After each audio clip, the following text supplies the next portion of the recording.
Good morning students. मैं राजेश नैन आप सभी का स्वागत करता हूं मेरे यूट्यूब चैनल पर। आज हम क्लास 9th मैथ्स का न्यू चैप्टर स्टार्ट करने जा रहे हैं। Chapter number 6 lines and angles का चैप्टर है। तो इनके बारे में सिंपल वे से 7th 8th में भी हमने सीखा है एंगल कैसे बनाया जाता है, लाइन क्या होती है। तो हम एक बार इनको डिटेल में करते हैं। सबसे पहले जैसे कि नेम से आ रहा है, चैप्टर के नेम में आ रहा है लाइन। अब लाइन क्या होती है? जो चौड़ाई रहित होती है, ब्रेथलेस जिसको हम बोलते हैं। सिर्फ उसके अंदर क्या होती है? एक लेंथ होती है इस टाइप से। ये क्या है? एक लाइन है, ठीक है। इसकी ब्रेथलेस ये यानी कि चौड़ाई कभी नहीं मापी जाती, सिर्फ ये क्या होती है? लेंथ, लंबाई इसमें मापी जाती है। जब बहुत सी लाइन ड्रा की जाए, जैसे इस टाइप से ड्रा कर रखी है, तो ये किसका रूप हो जाएंगी? कई लाइनें हैं तो ये लाइन्स बोली जाएंगी। क्या हो जाएंगे? लाइन्स। तो लाइंस कई टाइप होती है लाइंस की, तो हम उनको करते हैं। सबसे पहले अभी हमने 5th चैप्टर कंप्लीट किया था, तो वहां पर एक बात आई थी पैरेलल लाइन। आई थी या नहीं आई थी? बिल्कुल आई थी। तो पैरेलल लाइन क्या होती है? ऐसी लाइनें जिनके बीच का जो डिस्टेंस है वो क्या हो? सेम हो। कहने का मतलब जैसे मैंने एक लाइन ये ड्रा की है, एक लाइन ये ड्रा की है, ठीक है। ये छोटी बड़ी हो सकती है, लेकिन जो परपेंडिकुलर होगा जहां से मान के चलो यहां से लाइन स्टार्ट हो रही है, तो यहां से और एक लाइन ये है, तो इन दोनों लाइनों को क्या है? यहां पर यदि डिफरेंस मान के चलो 3 सेंटीमीटर का है, तो कहीं पर भी मापिएगा ये कितना होना चाहिए? 3 सेंटीमीटर का होना चाहिए। स्टार्टिंग पॉइंट और एंडिंग पॉइंट दोनों का यदि डिफरेंस लाइन का सेम है तो वो क्या बोली जाती है? Parallel line. और इसकी डेफिनेशन भी हम अच्छे तरीके से इंट्रोडक्शन टू यूक्लिड्स ज्योमेट्री के अंदर हमने कंप्लीट किया था। कोई जरूरी नहीं है कि दो ही लाइनें हो, बहुत सी लाइनें हो सकती हैं इस टाइप से ये, ठीक है। इनका डिफरेंस हमें पता करना पड़ेगा कि ये पैरेलल है या नहीं है। यदि सेम डिफरेंस है, मान लो यहां से क्या ये लाइन इसके पैरेलल है, तो यहां से यहां का डिफरेंस देखेंगे, ये डिफरेंस देखेंगे, लास्ट का डिफरेंस हम देखेंगे। यदि फर्स्ट और लास्ट का सेम है तो वो पैरेलल होगी। इसी टाइप से क्या ये लाइन इसके पैरेलल है, तो यहां से यहां का डिफरेंस हम नोट करेंगे। तो इस टाइप से जो लाइन होगी वो क्या बोली जाएगी? Parallel line. उसके बाद बात करें लाइन की और टाइप है, जैसे कि इंटरसेक्टिंग लाइन के बारे में भी आपको पता होना चाहिए। इंटरसेक्टिंग लाइन क्या होती है? यानी कि नाम से ही शो रहा है इंटरसेक्टिंग, यानी कि एक दूसरे को क्या हो रही है? काटती हुई। जैसे कि ये लाइन है, मान लो एक लाइन ये होगी, तो ये दोनों क्या है? ये और ये लाइन क्या है? दोनों ये दोनों क्या है? इंटरसेक्टिंग है, क्योंकि एट वन पॉइंट पर ये क्या हो रही है? इंटरसेक्ट हो रही है, तो इसे क्या बोलेंगे? इंटरसेक्टिंग लाइन, ठीक है। तो यहाँ पर हमने लाइन के बारे में पढ़ा। उसके बाद है चैप्टर के अंदर नेम के अंदर एंगल्स। अब एंगल क्या होते हैं आपने बनाना सीखा है, 6th 7th 8th क्लास में बनाते आए हो। 60 डिग्री का एंगल, 90 का, 180 का, 360 का, इस टाइप से बहुत से एंगल बनाने आए हैं। तो एंगल की यदि हम बात करें, एंगल क्या होता है कि एक पॉइंट से जब दो रे डाइवर्स होती है तो एक एंगल का टाइप बनता है। किस टाइप से? मान लो ये पॉइंट है, इससे दो रे डाइवर्स हो रही है, दो रे निकल रही है, मान लो कहीं भी निकाल दो, मान लो एक ये रे ये निकल गई और एक रे ये निकल गई, तो ये जो बना है ये चीज, ये क्या है? ये एक एंगल है। तो एक पॉइंट से जब दो रे डाइवर्स होती है तो एक एंगल का निर्माण होता है। अब एंगल की टाइप बहुत सी टाइप है, तो हम सिंपल से करते हैं उनको स्टेप टू स्टेप। तो एंगल्स के अंदर सबसे पहले आपने बनाना सीखा था एक्यूट एंगल। एक्यूट एंगल की बात करें, अब एक्यूट एंगल क्या होता है? जो एंगल है जिसका सम जो है वो 90 डिग्री से कम है, लेस देन 90 डिग्री, तो वो किस टाइप के एंगल बोले जाएंगे? ये टाइप्स ऑफ एंगल है, टाइप्स ऑफ एंगल। वो किस टाइप के एंगल बोले जाएंगे? वो बोले जाएंगे एक्यूट एंगल। चाहे वो 89 का ही क्यों ना हो, चाहे वो 1 डिग्री का ही क्यों ना हो, तो उनका जो नेम होगा क्या होगा? Acute angle. 90 से कम हो गया यानी कि 89.99 भी क्या होगा, एक्यूट एंगल होगा। Less than 90 called acute angle. उसके बाद बात करें 90 से कम की बात होगी, उसके बाद क्या होगी, 90 से ज्यादा की बात होगी, तो उनको क्या बोला जाएगा, ऑब्ट्यूज एंगल। ऑब्ट्यूज एंगल क्या होते हैं, जो 90 डिग्री से ज्यादा होते हैं बट लेस देन 180। 90 डिग्री से तो ज्यादा होंगे लेकिन क्या होगा, 180 से क्या होंगे, वो लेस होंगे, कम होंगे। Less than 90 but sorry greater than 90 but less than 180 called obtuse angle. अब दो एंगल तो हमने समझ लिया, हमें पता लग गया एक्यूट एंगल लेस देन 90 होता है, ऑब्ट्यूज 90 डिग्री से बड़े होते हैं। लेकिन जो 90 डिग्री का एंगल है उसको क्या बोले जाएंगे, करेक्ट 90 का एंगल को क्या बोले जाएंगे, तो उसका नेम क्या है, राइट एंगल। 90 डिग्री के एंगल को जब एक पॉइंट से दो रेज डाइवर्ज हो रही है और वो एंगल बना रही है 90 डिग्री का, तो उसका क्या नेम होगा, right angle.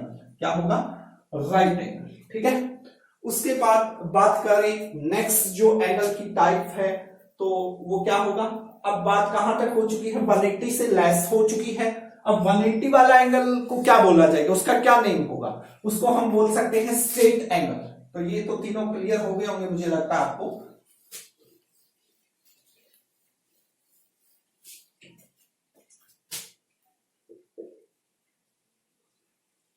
Straight angle, straight angle क्या होता है, जो 180 डिग्री का एंगल होता है उसको क्या बोलते हैं, स्ट्रेट एंगल बोलते हैं।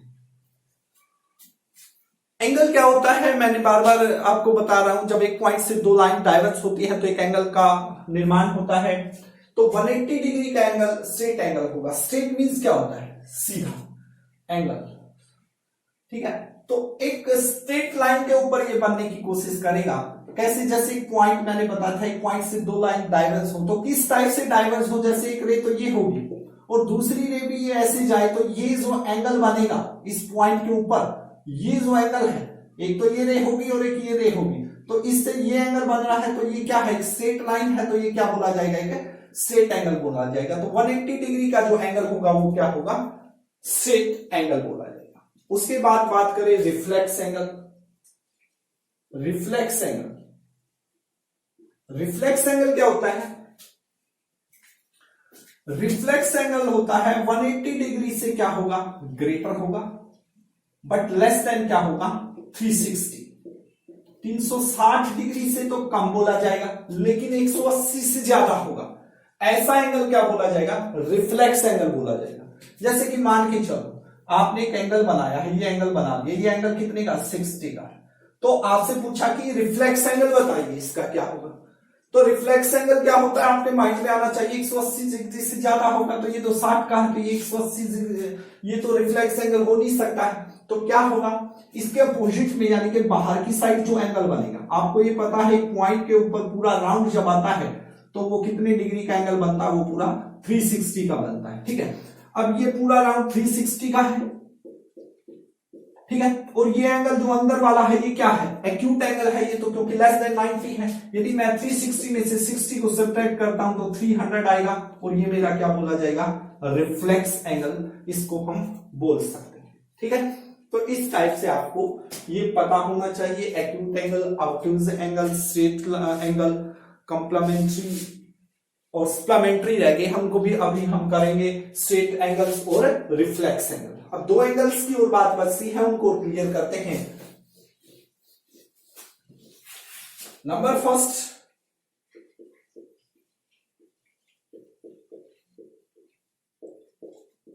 Complementary angle.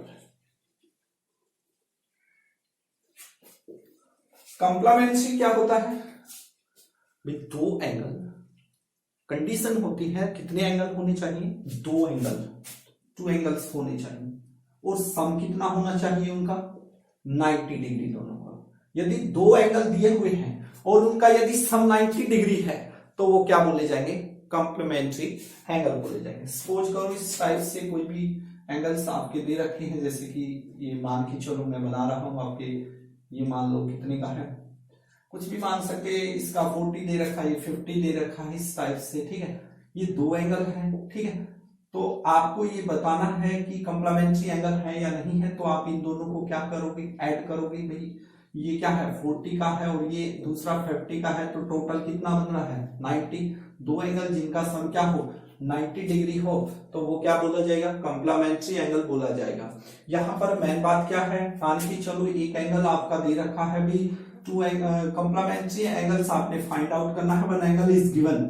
मान लो एक एंगल 40 दिया हुआ है तो आपने दूसरा बताना हो और एंगल्स कंप्लीमेंट्री बन रहे हैं, तो नॉर्मल सी बात है दूसरे को हम x मान लेते हैं इक्वल टू 90, क्योंकि sum of two angles of complementary क्या होगा 90 डिग्री। तो यहां से x की वैल्यू हम फाइंड आउट कर सकते हैं इस टाइप से। तो दूसरा एंगल कितने का होगा आपका 50 डिग्री का। तो इस टाइप से आपने इसको करना है, ठीक है।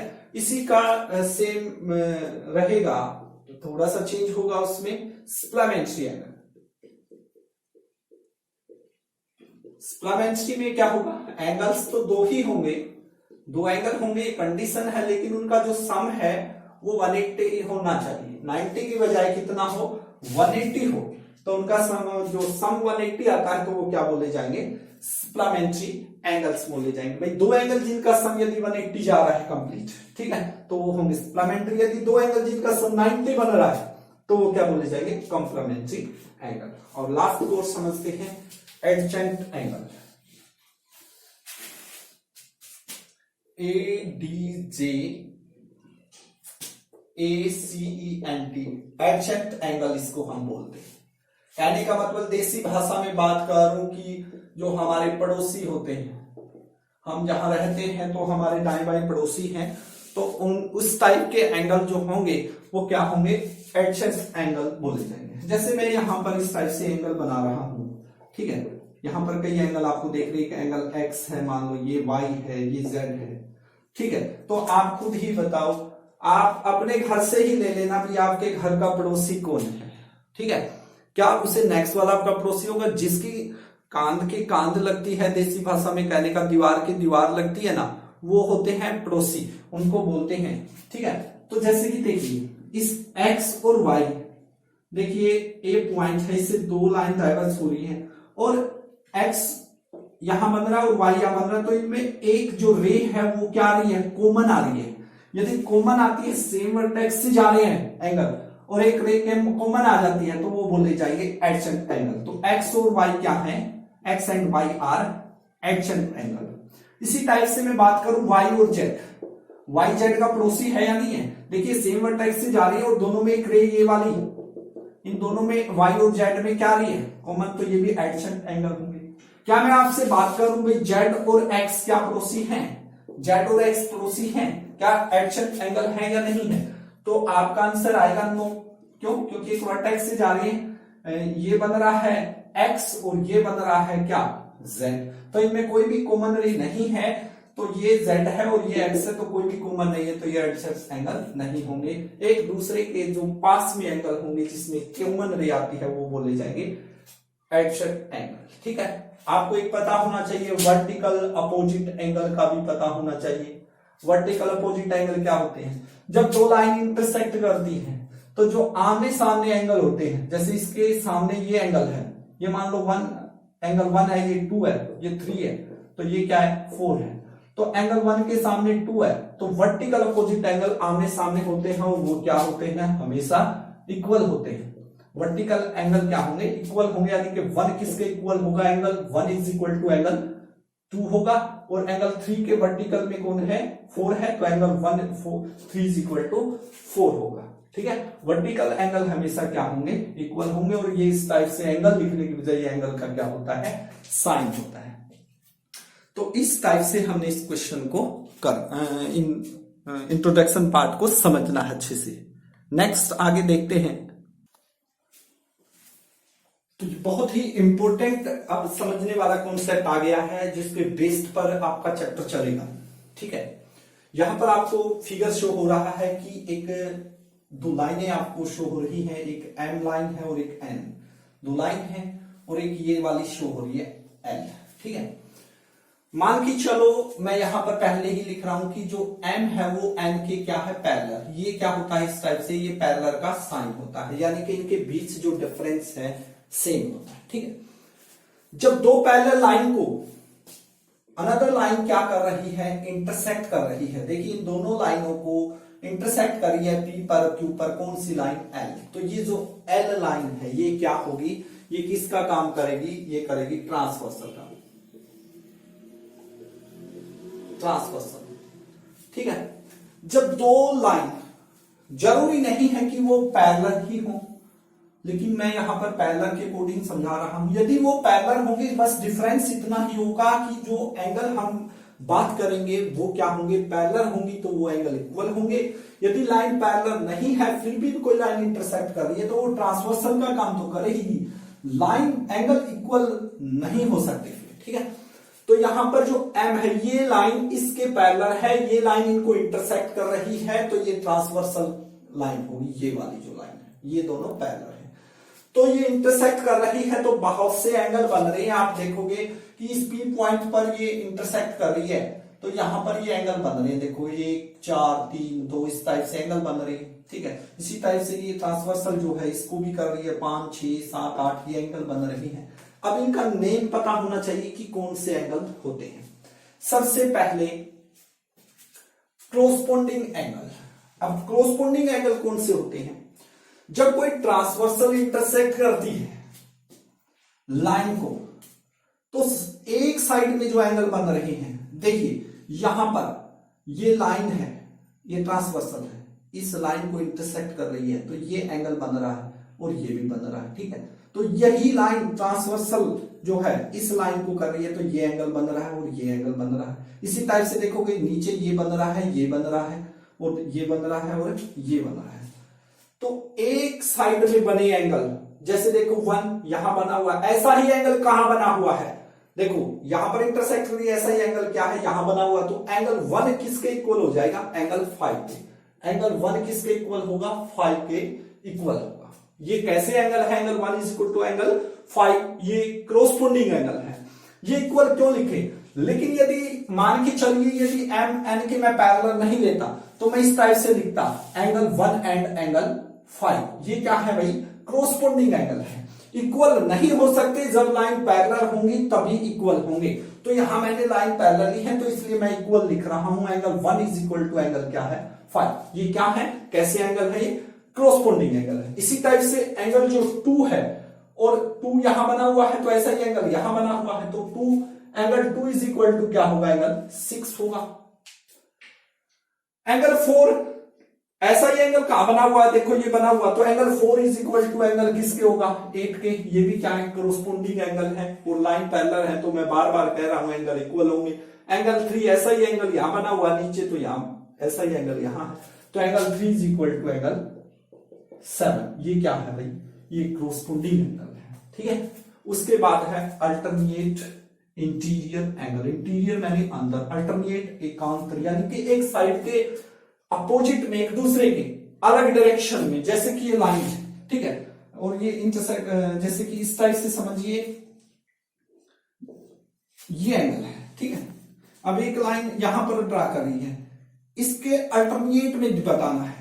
ठीक है, ये सामने तो क्या होगा भाई, ये देखो ये इसके सामने है, ये तो वर्टिकल अपोजिट एंगल हो जाएगा। ठीक है, लेकिन अल्टरनेट एंगल कौन से होंगे, और कंडीशन है इंटीरियर एंगल अंदर होने चाहिए। अब ये तो बाहर वाला ले रहे हो, बाहर वाला ले रहे, तो ये तो नहीं हो सकता। अंदर कहां होंगे, जब दो लाइनें हैं उनके अंदर बनने चाहिए, यानी कि इस पोर्शन के अंदर होना चाहिए, सारा का सारा अंदर की तरफ।